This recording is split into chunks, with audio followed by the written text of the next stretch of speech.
first 10 to 12 weeks of the maize crop cycle must be weed-free. It must be clean like a dining room. This is when more than 50% of the nutrition is used by the crop, and that process has to be uninterrupted. Weeds, they do compete with the crop for space, for sunlight, for nutrition, and also moisture. So we must keep our maize fields weed-free even throughout the whole maize crop cycle. Weeds are a menacing enemy to crop productivity. Here are the statistics. If you fail to control weeds in the first 5 weeks of the maize crop cycle, then more than 50% of the yield is gone. For example, if you fail to control rotibolia in maize, then throughout the maize crop cycle, then more than 57% up to 80% of the yield is gone. Fallowworm is a real threat to crop production and productivity in Africa.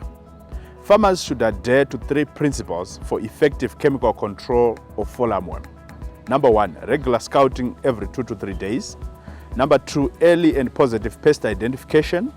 Number 3, timely spraying with appropriate registered pesticides. Always remember to alternate pesticides with different active ingredients to curb possible resistance. Ultimately, the maize crop will require 18 to 23 kgs of nitrogen, 7 to 11 kgs of phosphorus, and the same amount of potash to produce 1 ton, all things being equal. At planting, farmers should always apply appropriate amount of basal dressing. The basal dressing will contain phosphorus, will also contain startup nitrogen and potash.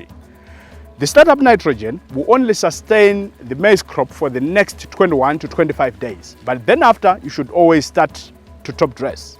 We recommend that farmers should top dress their crop between 3 to 6 weeks of the maize crop cycle. Point number 7, time of planting. You should always plant with the first effective rains. And in fact, whenever you receive more than 35 millimeters of rainfall within a period of 2 to 3 days, then please plant so that you start early and so that you tap into the heat units, which normally falls in the first 3 months of summer seasons, for example, in Southern Africa. Point number 8, phosphorus availability in the soil. Farmers should always sample their soils for analysis so that they can determine the levels of phosphorus in the soil. Otherwise, the optimum phosphorus level should be more than 25 parts per million for you to grow maize sustainably. Any phosphorus deficiency should be addressed promptly. Point number 9, soil organic matter buildup. This is very, very important. And whenever you harvest your crop and you are doing your land preparation, you should always incorporate all the crop residue, the previous crop residues. At the end of the day, it will optimize moisture retention, nutrient retention in the soil. That's very important, and it's important for crop productivity in the next crop. Point number 10, moisture management. Climate change has brought in high frequencies of mid-season dry spells, high frequencies of terminal droughts. Water harvesting will become very, very critical to adapt to climate change. And it starts with the right set of land preparations and at the right depth. Wet dripping is also important with regards to conserving moisture in the field. You come in with a ripper, tractor-driven ripper for large-scale commercial farmers and Magoya ripper for smallholder farmers, so that you create a moisture bank which will conserve the moisture for you. Mulching will create a blanket of cover on top of your soil, and it will create a moisture bank which will conserve water in the field.